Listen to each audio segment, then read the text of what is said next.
bhagavate vasudevaya. Om namo bhagavate vasudevaya. Om namo bhagavate vasudevaya. Ṣaṇḍa and Amarka, the sons of Śukrācārya, observed that all the students, these sons of the demons, were becoming advanced in Krishna consciousness. Because of the association of Prahlāda Mahārāja, they were afraid. They approached the king of the demons and described the situation as it was. Purport by His Divine Grace A.V. Bhaktivedanta Swami Prabhupada. The word buddhim ekānta-saṁsthitām indicates that as an effect of Prahlāda Mahārāja's preaching, the students who listened to him became fixed in the conclusion that Krishna consciousness is the only object of human life. The fact is that anyone who associates with a pure devotee and follows his instructions becomes fixed in Krishna consciousness and is not disturbed by materialistic consciousness. The teachers particularly observed this in the students, and therefore they were afraid because the whole community of students was gradually becoming Krishna conscious.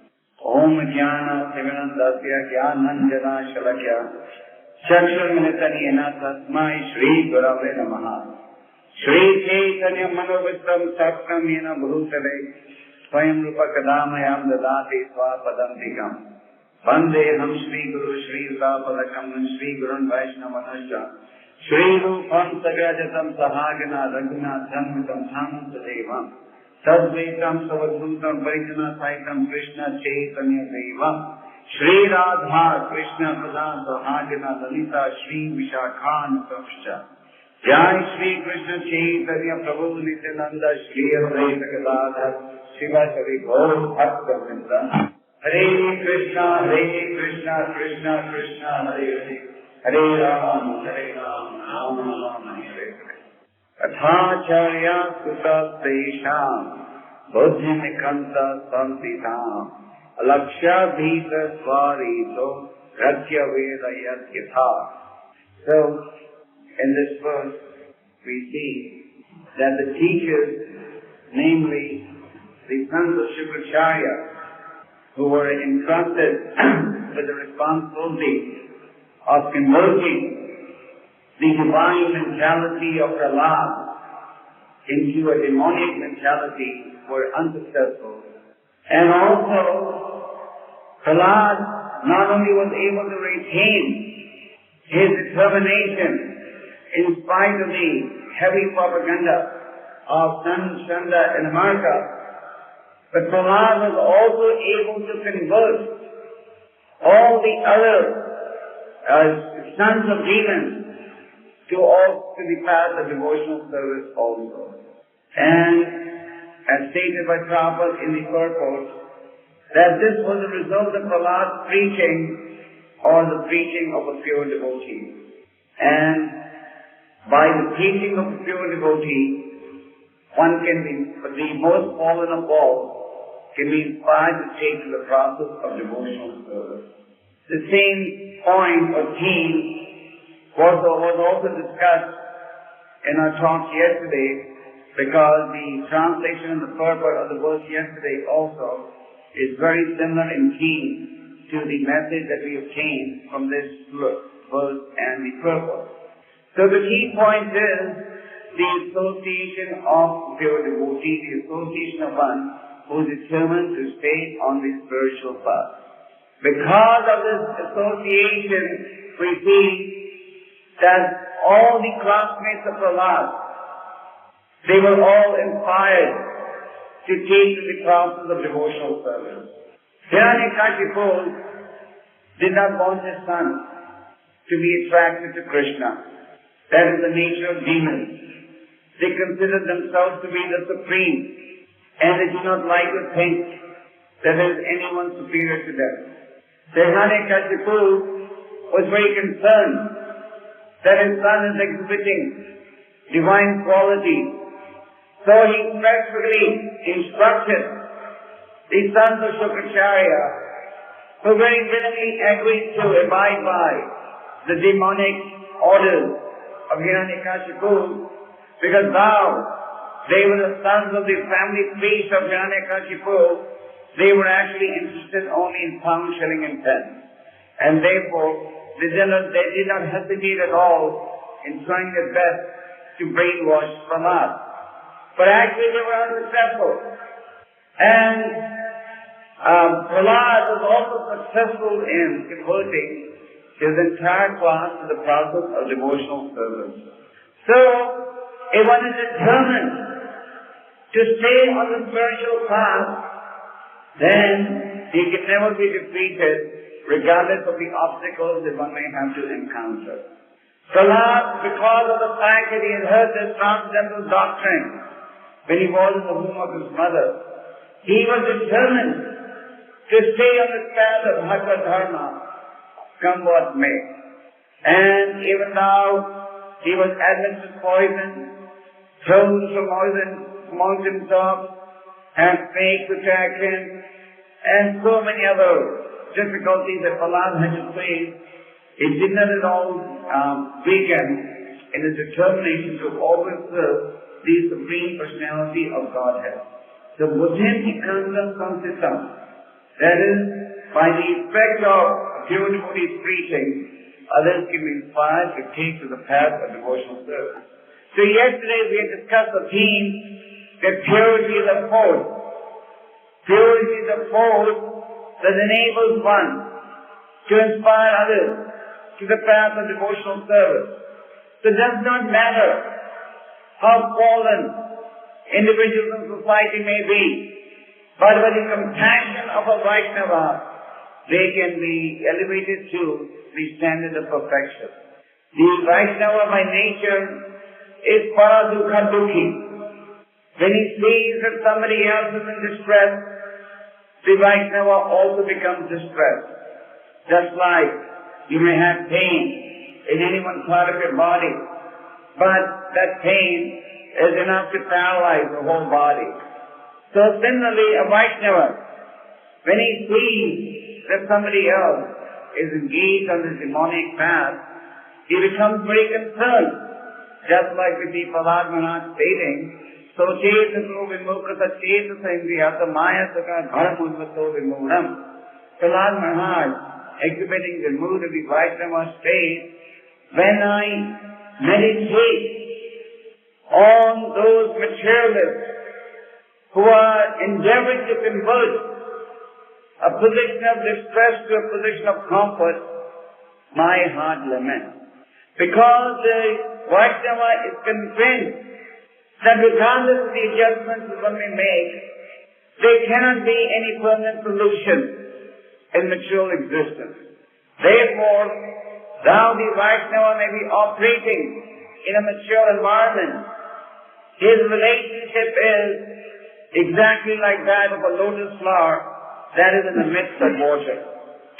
The lotus flower is to be found in water, but it is observed that the lotus flower does not touch the water. So similarly the Vaishnava, he lives in what may seemingly be a material environment. As Prahlāda Mahārāja himself has indicated, Prahlāda was not interested in retiring to the mountains or the forest.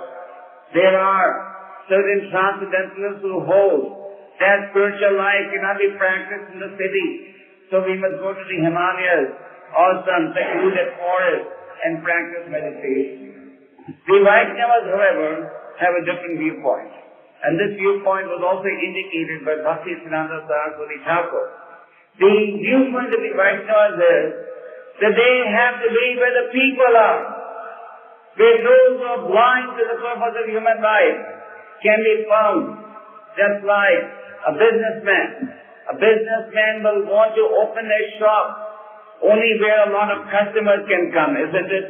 A businessman wants to be in what may be a centrally located area so that he can get a lot of customers. So similarly, the Vaishnava also is looking for customers.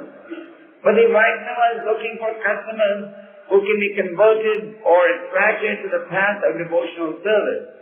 Therefore, the Vaishnava, he is interested in being, as Bhakti-siddhanta Saraswati Thakur has also emphasized, in a city where he can preach to those who are blind to the purpose of human life and attract them to the process of devotional service. So Prahlāda Mahārāja has very clearly stated, my dear Lord, I am not interested in retiring to the secluded places. Also Prahlāda Mahārāja stated, my dear Lord, I have some of the others learned the science of remembering you all the time. So the Vaishnava, he is not selfish in his spiritual approach. Selfish in the sense that he is also he's not just concerned about his own benefit, but he's concerned about the benefit of everyone. Therefore, thou the Vaishnava may be convinced about the goal of life. Because of his compassionate nature, he will endeavor to attract as many people as he can to the process of devotional service. Just like we saw in the case of Śrīla Prabhupada. Normally, in the old age, people usually retire, isn't it? Even in this part of the world, like where the retirement is a little extended, you retire at the age of 65, isn't it? 65 or 60 from government service. So anyway, at 60, 65, most people retire.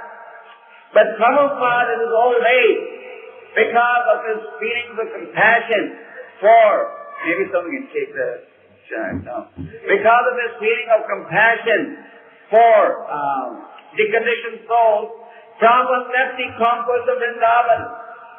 And he traveled all over the universe, all over the world, several times, just because he had an intense desire to deliver Krishna consciousness. And we saw that on numerous occasions, even when Prabhupada's health was very bad, and he was being advised by the doctors to take rest, still he would avail of every opportunity to give someone Krishna consciousness. And even in extreme sickness, he still endeavored to translate the books so that people could read these books and destroy their illusion. So the point that we're making is this, that an advanced Vaishnava is not selfish in approach.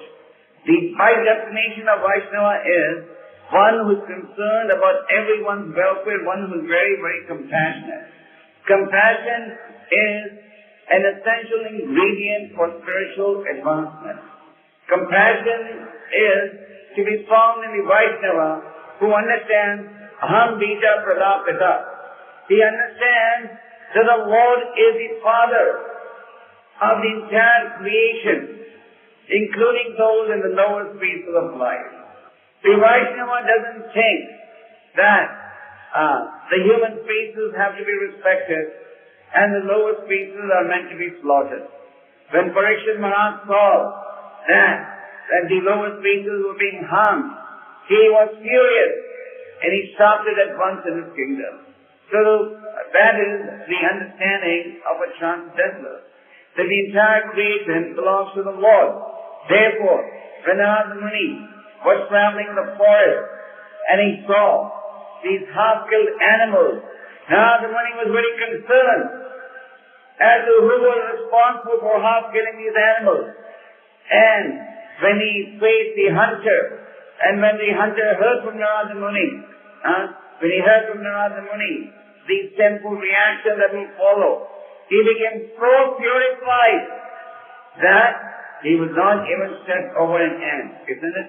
He would not even step over an ant because of the association of Narada Muni. The hunter understood that this was a very demonic activity that he was engaging in.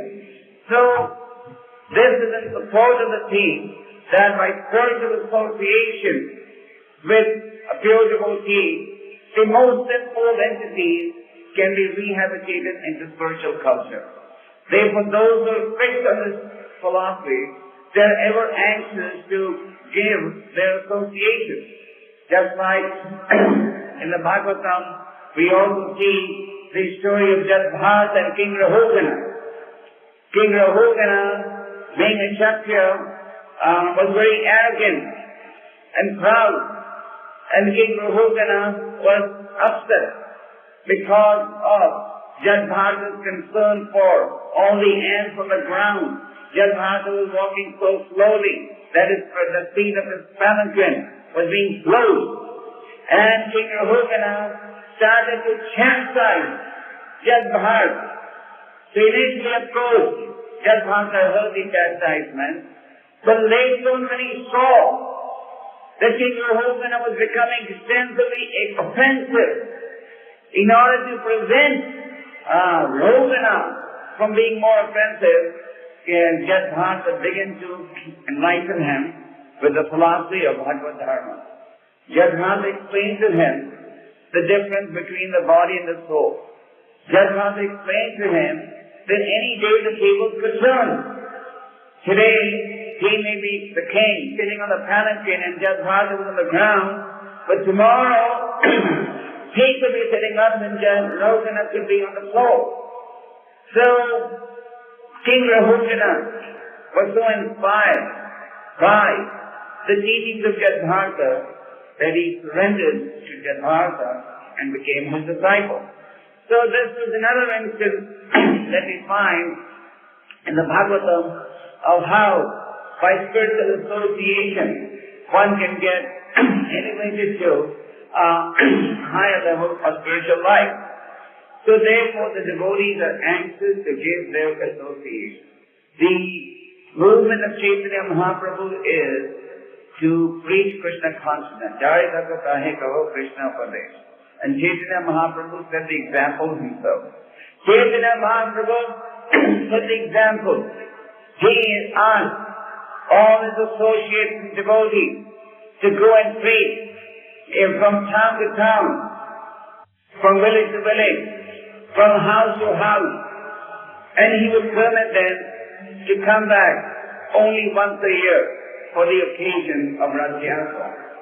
So, Prabhupada, Bhaktisiddhanta and the other spiritual masters in this line of the Sutta succession have understood the mode of Chaitanya Mahaprabhu, and they have also encouraged the devotees of this Krishna conscious movement to have the mood of Prahlāda Mahārāja.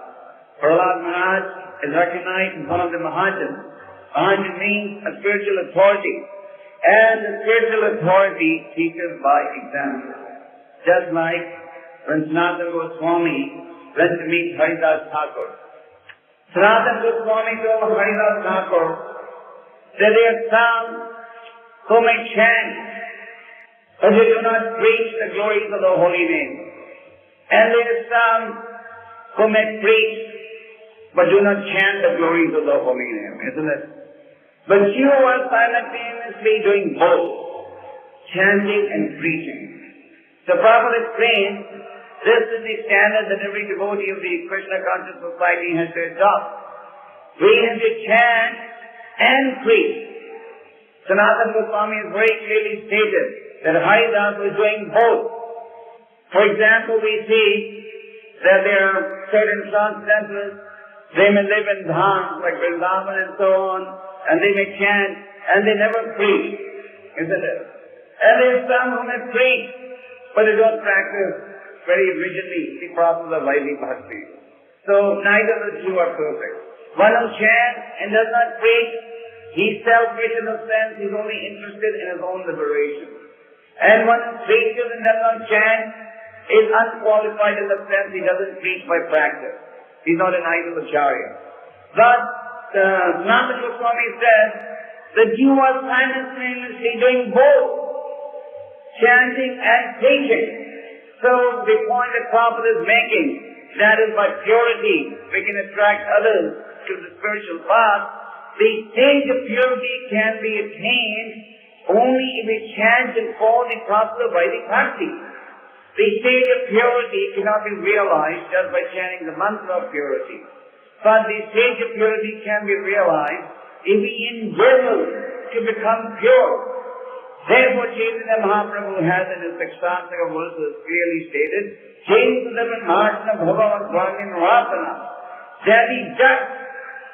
that the dust which is responsible for keeping us away from Krishna, this dust can be removed by the chanting of a holy name.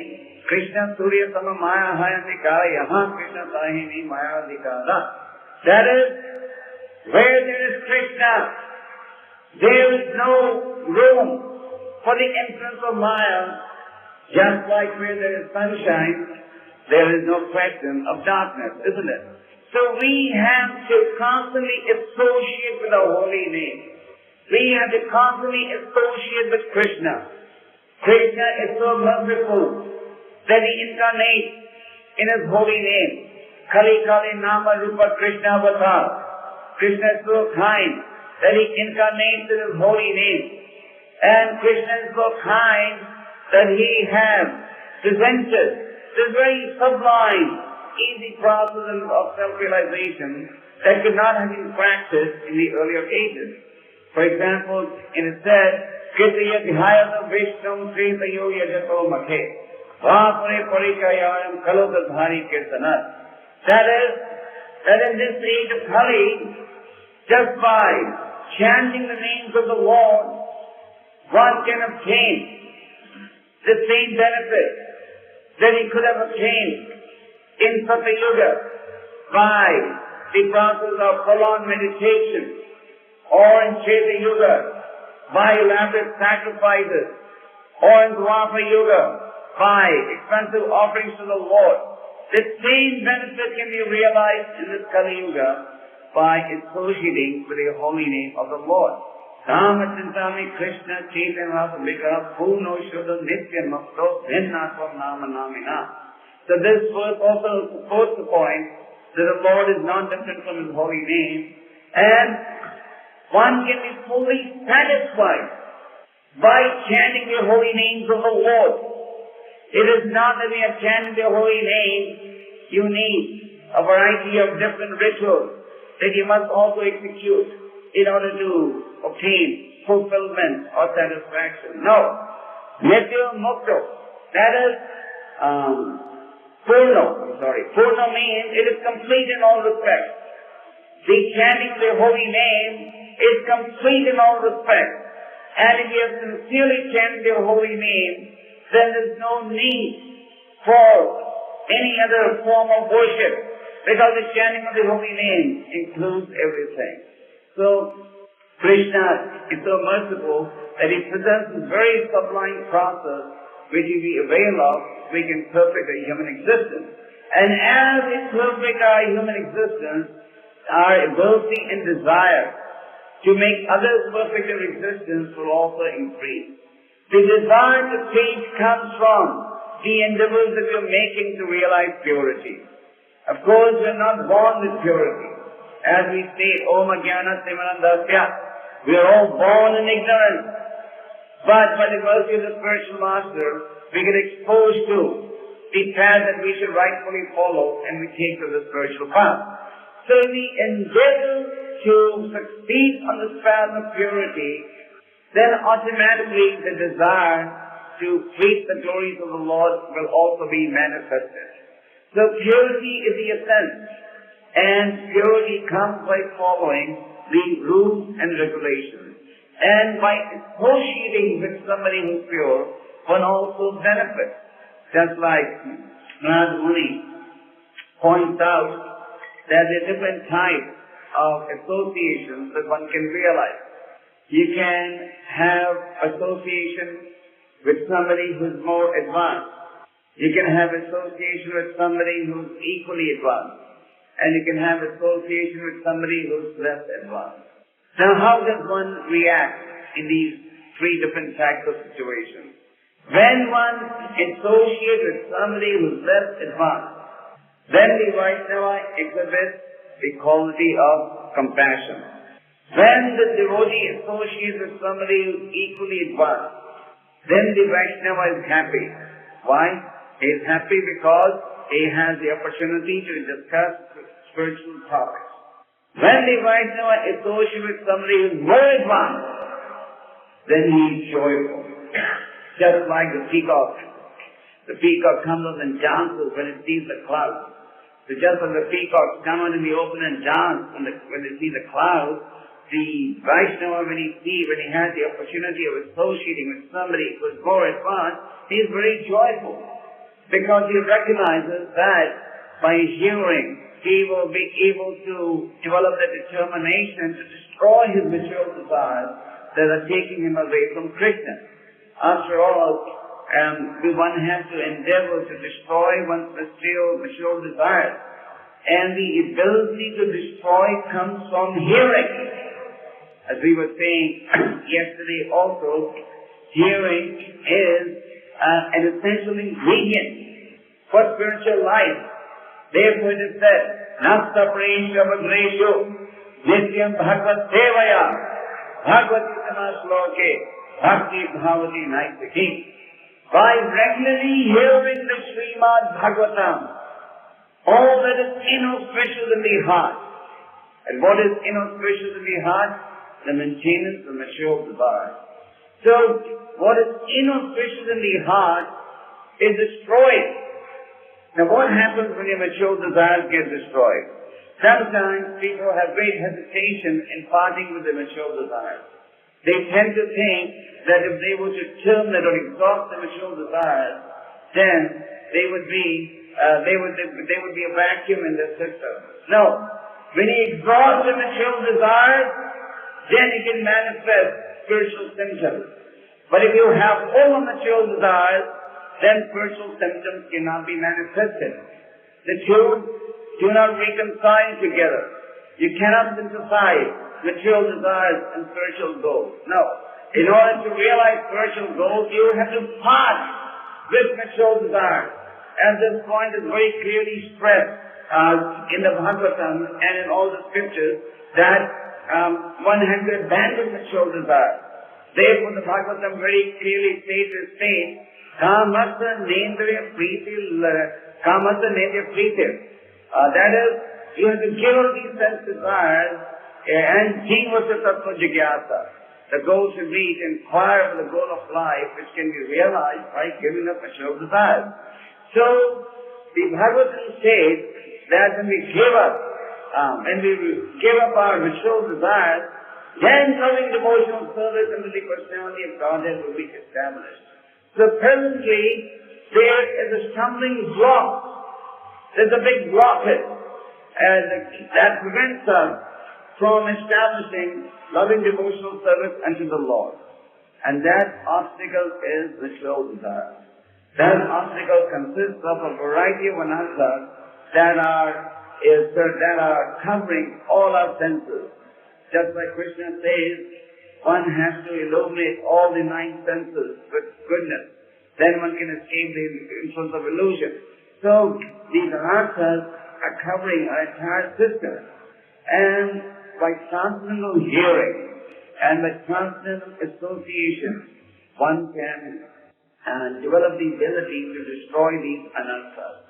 Just like when Narada Muni was asked by Vyasadeva. Vyasadeva was a disciple of Narada, and he wanted to know how did Narada obtain such an elevated birth? What did he do to become such a great spiritual personality? So Narada Muni informed him what he had done. What he had done was that he had the fortune of serving or eating the remnants of food left by the great sages because his mother happened to serve in the house of his great sages. And he also had the privilege of listening to the philosophy spoken by the great sages. So because he had the opportunity to hear from the right source, he was able to develop such a degree of detachment that even at a young age when his mother died, he was not at all affected at all. Because he knew that all relationships are transient and temporary, and hence he just proceeded to deepen his relationship with the Supreme Lord. So, when we hear from the right source, this is the point that we were discussing yesterday also, how it is important to hear from the right source. When you hear from the right source, the message will penetrate. And if you hear from the wrong source, if you hear from the so-called professional reciters who may attract thousands of people to their katha, but there will not be any penetration. There will not be any awakening of the spirit of making sacrifice. The spirit of sacrifice will be awakened when you have the fortune of of hearing from the right source. Therefore, it is very essential that we always hear from the right source. And by hearing from the right source, we will be inspired to proceed on the process of devotional service. So Chaitanya Mahaprabhu himself set the example on the importance of preaching. Chaitanya Mahaprabhu and his associates, when they traveled to South India, people from great distance would come to watch their Sankirtan, and people from great distance would come and watch. And just by seeing Chaitanya Mahaprabhu and his associates chant and dance, they would also get inspired to chant and dance.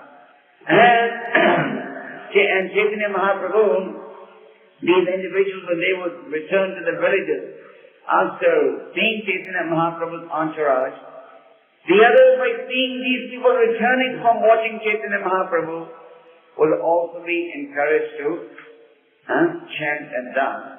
So Chaitanya Mahaprabhu's whole appearance on this planet was just to inspire others to take to the chanting of the holy name. And the proof is that even when Chaitanya Mahaprabhu was a young child, even when he was a baby, like normally our experience is, babies cry when their mothers carry them or feed them. But Chaitanya Mahaprabhu would stop crying only when the neighboring ladies would come and chant Hare Krishna. He would not stop crying on any other pretext, on any other arrangement. And the whole purpose of his crying, it was a pretext to get others to chant the holy name. So Chaitanya Mahaprabhu specifically appeared in order to propagate. It is not that Chaitanya Mahaprabhu presented or coined the chanting of the Hare Krishna mantra. The Hare Krishna mantra has been existing since time immemorial. But what Chaitanya Mahaprabhu did is, he propagated the usage of the Hare Krishna mantra on a wide scale, and he ordered that the propagation of the Hare Krishna mantra alone in the age of Kali will be able to bring people salvation and benefit. And he predicted that the chanting would spread to every town and village of the world. So Chaitanya Mahaprabhu's specific purpose was to inspire people to chant the holy name. And that is also the specific purpose of this Krishna conscious movement. To get people to chant the holy name, because the chanting of the holy name has the necessary ingredients for purifying the chanter. That is why. Because it has the strength to purify the chanter, therefore consciously or unconsciously, anybody who takes the chanting of the holy name is going to realize the benefit, even unconsciously. Just like the example is cited of the child that we place his hand on the fire. Just because the child places the hand on the fire does not mean that the fire is not going to burn the hands of the child. So similarly, if we chant the holy name sincerely, then the effect will be there. And what is the effect? The effect is going to be Krishna prema, love of God. And it is explained by Krishna Kaviraj that anybody who bites on this fruit of love of God will become free from the cycle of birth and death. Anybody who bites on this fruit will become free from the cycle of birth and death. So Chaitanya Mahaprabhu, playing the role of a transcendental gardener, he is anxious to obtain the support of others. He is anxious to obtain the support of others so that unlimited fruit can be distributed to unlimited entities. Chaitanya Mahaprabhu confesses that I on my own can distribute only very limited number of fruits to limited number of entities. But if more gardeners were to join, then the distribution will be more widespread. Chaitanya Mahaprabhu also exemplified the mood of the Vaishnava when he was talking to Harinath Thakur. Chaitanya Mahaprabhu, when he was talking to Harinath Thakur, he expressed concern for whom? Who did he express concern for? Who did Chaitanya Mahaprabhu express concern for when he was talking to Harinath Thakur? He expressed concern for the Yavanath and Amalksya. Isn't it? He uses the word Yavana and Amalksya. The Yavana and Amalksya are described as those who are disrespectful to Vedic culture and the cow. So Chaitanya Mahaprabhu expressed great concern, as to how will these yavanas and lenses get saved, isn't it? So what did Haridas Thakur respond? Prabhu chinta na karya. My dear Lord, please do not have any anxiety. This is the nature of a disciple. He's always anxious to reduce the anxiety of the spiritual master and the Lord. He said, Prabhu chinta na karya. Haram haram vali kahe nama bhase. Nama bhase means by purified chanting. So, by taking to the purified chanting of the holy name, all these yavanas and measures will be saved. So, there are different stages of the chanting of the holy name. Time and time again, we emphasize the importance of the holy name. But it is also important to meditate that there are different stages of chanting the holy name. Just like in the initial stages, when a child is being nursed, the mother may pamper the child. The mother may tell the child, okay, you take this medicine and you'll get a chocolate, or even the child will be pampered in some other way. You do this and I'll give you this in exchange, isn't it? But then as the child matures or grows older, the pampering goes down, isn't it? If the pampering continues, then the child is doomed. So if the child grows up and the pampering continues, then there's no future. But the pampering goes down. So similarly, as we approach devotional service, in the initial stages, of course, we tell everyone, please just chant the holy name. We don't scare him with the 10 offenses and so on. But then as one chants the holy name, as one begins to associate with the holy name, and appreciate the value of devotional service, then one must recognize that there's something more to be attained, and that is the perfection of the chanting. And the perfection of the chanting is to be attained with the efforts to avoid the offenses, the 10 offenses that we recite every morning. Bhav janma kare yadi shravana kirtana sarvana paye Krishna pade prema dhana. Very clearly, Krishna's Kaviraj says, one may go on chanting the holy name verse after verse. Not only one verse, not only two verses, verse after verse. But if one doesn't learn the importance of avoiding the offenses, then to develop love of God will be very, very difficult. Therefore, it is emphasized that along with the chanting, we also avoid the nama prad. And as we avoid the nama prad, as we filter our material desires, the chanting will become sweeter and sweeter. Just like the Chaitanya Charitamrita gives the example of sugar. Now, sugar, as it gets refined, it becomes sweeter and sweeter, isn't it? If you were to track down the process of production of the sugar, you will see that with every stage where the sugar becomes refined, it becomes more and more sweet. And the sugar that you taste, ultimately the white sugar, is completely, all the impurities have been removed, and then it is so sweet.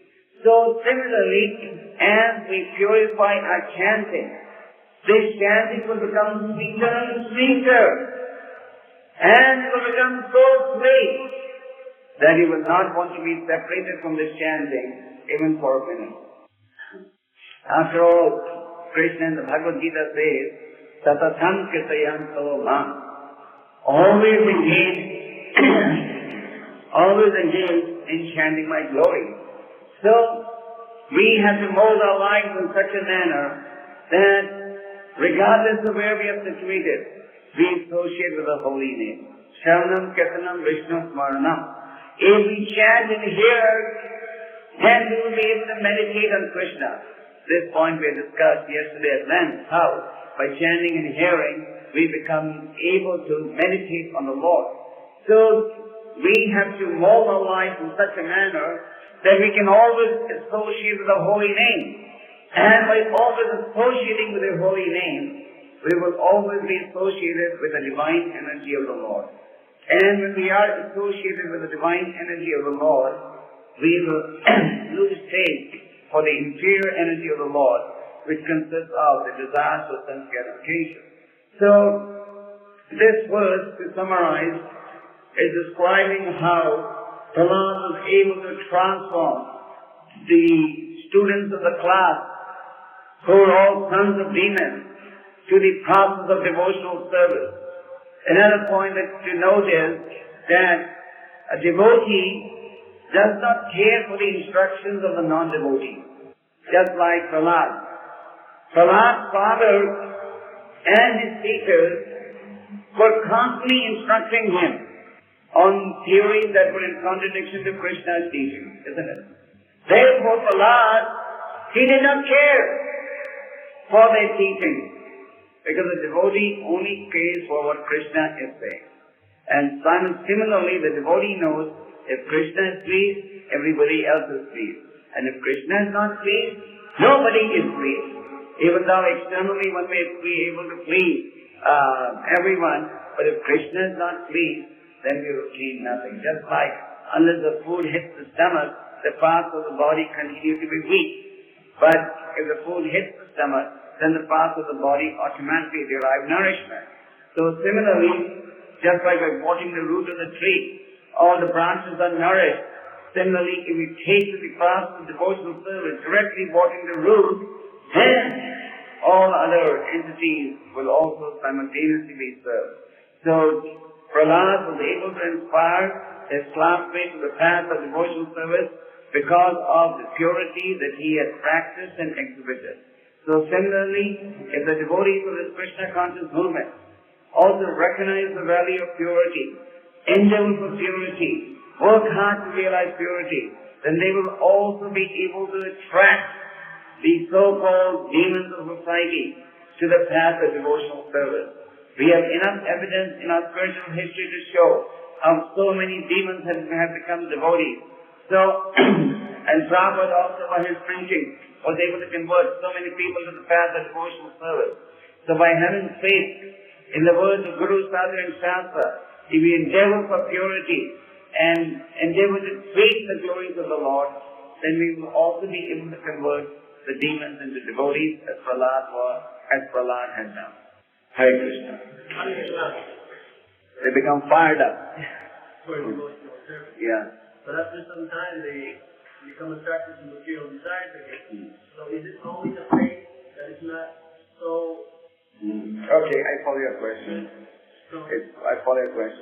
You may have a driver with 20 years of driving experience, but that doesn't mean that the driver cannot get into an accident.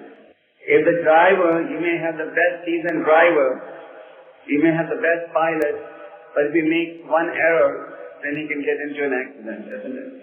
So similarly, you may have somebody executing devotional service enthusiastically, but if that somebody becomes careless in the execution of rules and regulations, then he will also get attracted.